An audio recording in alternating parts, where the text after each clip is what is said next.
So, hallo, einen schönen Nachmittag, good afternoon. It's very difficult to decide in which direction to look. We try our best. My name is Leonie Reineke and we will have a short conversation here on stage before we listen to the next piece, which is a world premiere, and this is by you, Michele Abondano. Michele. Ah, I was told Michele. Very good that we clarified it here. Okay, Michele. You're a composer from Colombia, and you are currently based in Colombia as well, right? Yes. So what is your relationship to Berlin, or to Germany, and to Sylvia Hinz and this ensemble here? Well, actually, my connection with Berlin is Sylvia.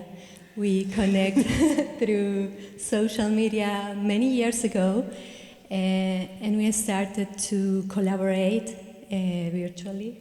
And it was in 2020 around that I was living in England doing my doctoral studies, that I had the opportunity to travel to Berlin for the first time and get to know her in person. And it has been a really great experience working with Sylvia, like learning about the fascinating world of the recorder instruments and learning from her. And this commission for this festival is also thanks to that collaboration with her. And the piece is called Flüssige Zeit, Tiempo, líquido. And I thought that music per se is a temporal art form, right? So does your piece deal with the phenomenon time in a particular way?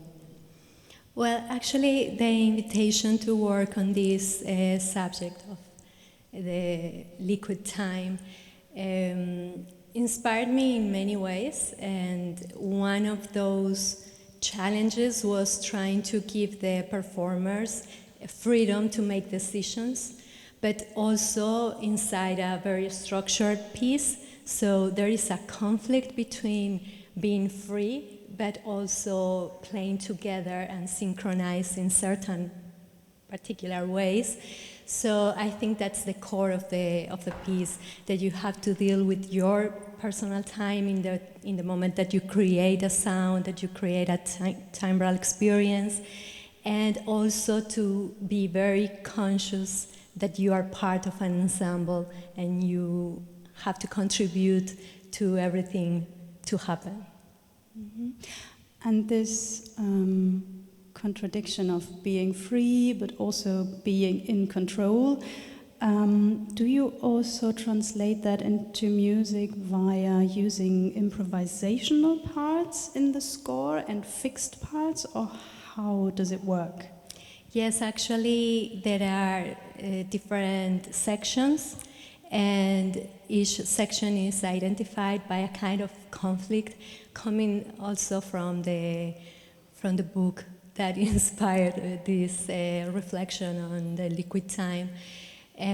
What's the title of the book? Just if someone is interested. Liquid Time by Zygmunt Bauman. Bauman.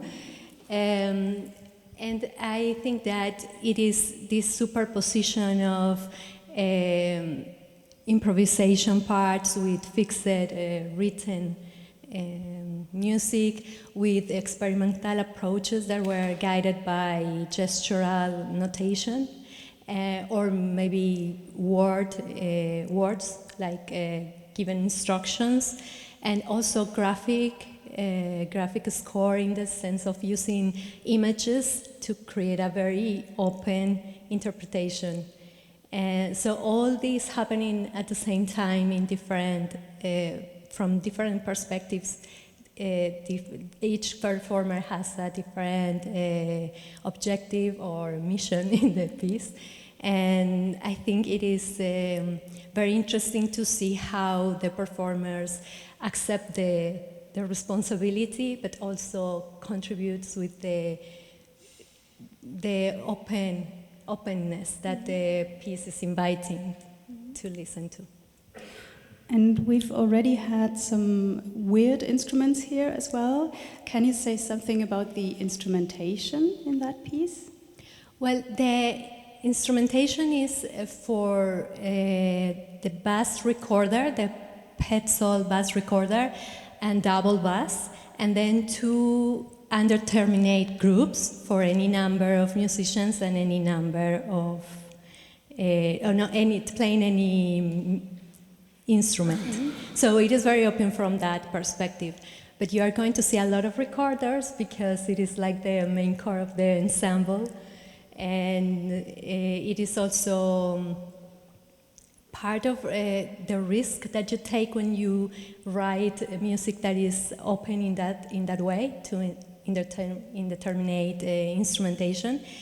You have to approach it in a way that can be played or can be understood or translate, and that it works from different perspectives. Yeah, and you can't take a 100% decision on sound colors then, right? But if the recorder is the core of it, we already perhaps have a sound image in our head. And the bass recorder, the Petzold bass recorder, is even more interesting, I think, also as an object, right? Yeah, a beautiful object, yes, I agree.